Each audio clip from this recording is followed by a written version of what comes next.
السلام علیکم ورحمۃ اللہ وبرکاتہ۔ ان الحمد للہ والصلاة والسلام علی رسول اللہ۔ اعوذ باللہ السمیع العلیم من الشیطان الرجیم، بسم اللہ الرحمن الرحیم۔ ربنا آتنا فی الدنیا حسنۃ وفی الآخرۃ حسنۃ وقنا عذاب النار۔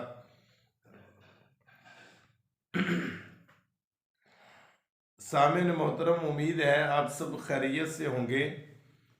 آج آپ کے سامنے رکوع کا طریقہ، رکوع کے مسائل اور نماز میں حالت رکوع میں پڑھی جانے والی دعائیں وہ آپ کے سامنے رکھوں گا۔ نماز جب قیام مکمل ہو جائے اس کے بعد اللہ اکبر کہہ کر ہم نے رکوع جانا ہے، اور حدیث میں آتا ہے کہ رسول اللہ صلی اللہ علیہ وسلم نماز شروع کرتے وقت اور رکوع میں جاتے ہوئے اور رکوع سے سر اٹھاتے ہوئے رفع الیدین کرتے تھے۔ رفع الیدین کا مطلب ہے اپنے دونوں ہاتھوں کو اٹھانا، کندھوں تک یا کانوں کی لو تک، اس طرح اٹھانا ہے۔ یہ صحیح البخاری کے اندر حدیث نمبر 739 میں موجود ہے۔ حضرت علی المرتضی رضی اللہ تعالی عنہ کا فرمان ہے کہ رسول اللہ صلی اللہ علیہ وسلم ابتدائے نماز میں، یعنی جب نماز شروع کرتے اور قرات کے بعد رکوع میں جاتے ہوئے اور رکوع سے اٹھتے ہوئے اور 2 رکعتیں پڑھ کر جب آپ تیسری رکعت کے لیے کھڑے ہوتے تو تب بھی آپ اپنے ہاتھوں کو اٹھاتے، رفع الیدین کیا کرتے تھے، کندھوں کے برابر یا کانوں کی لو کے برابر۔ کانوں کو ہاتھ لگانا اور چھونا کسی بھی صحیح حدیث میں موجود نہیں ہے۔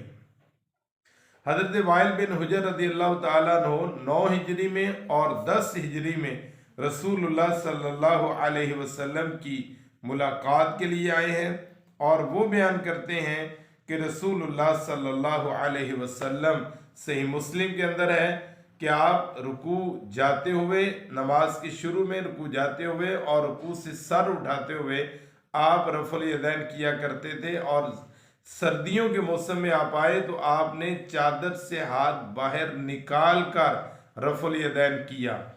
تو یہ تو تھا رکوع میں جانے کا طریقہ، اس طرح ہم نے رکوع میں جانا ہے۔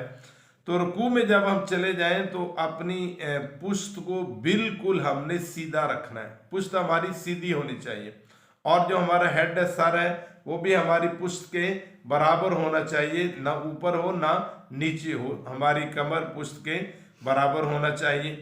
اور اسی طرح دونوں ہاتھوں کی ہتھیلیاں ہمارے دونوں گھٹنوں کے اوپر ہونی چاہیے، اس طرح جو ہے وہ یہ گھٹنا ہے تو اس طرح جو ہے وہ ہمارا دونوں ہاتھ ہونے چاہیے۔ اور رکوع میں دونوں ہاتھوں کی انگلیاں کھلی رکھیں اور بازو بالکل تان کر رکھیں، سیدھا سیدھا بازو ہونا چاہیے، اس میں خم نہیں ہونا چاہیے بلکہ بالکل سیدھا ہونا چاہیے۔ اور گھٹنوں کو پکڑیں اور کوہنیوں کو اپنے پہلوؤں سے اپنے جسم سے دور رکھیں، کوہنی جو ہے وہ جسم کے ساتھ نہیں لگنی چاہیے۔ اور یہ تو طریقہ ہے رکوع کرنے کا کہ ہمارے ہاتھ ہمارے گھٹنوں کے اوپر ہیں، بازو بالکل سیدھے ہیں، اور یہ بازو ہمارے جسم کے ساتھ، پہلو کے ساتھ ٹچ نہیں ہونے چاہیے۔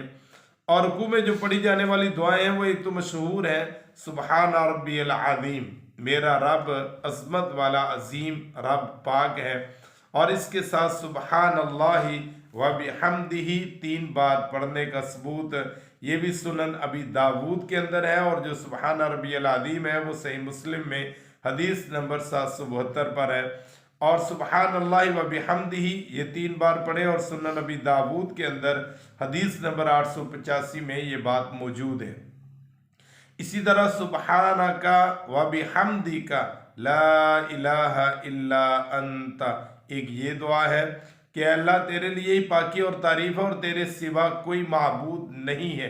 ایک دعا ہے سبحانک اللہم ربنا وبحمدک اللہم اغفر لی، اے ہمارے رب تو پاک ہے، ہم تیری تعریف کرتے ہیں، اے اللہ تو مجھے بخش دے۔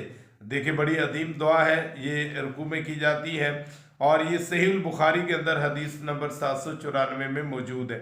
اسی طرح ایک دعا رسول اللہ صلی اللہ علیہ وسلم پڑھا کرتے تھے،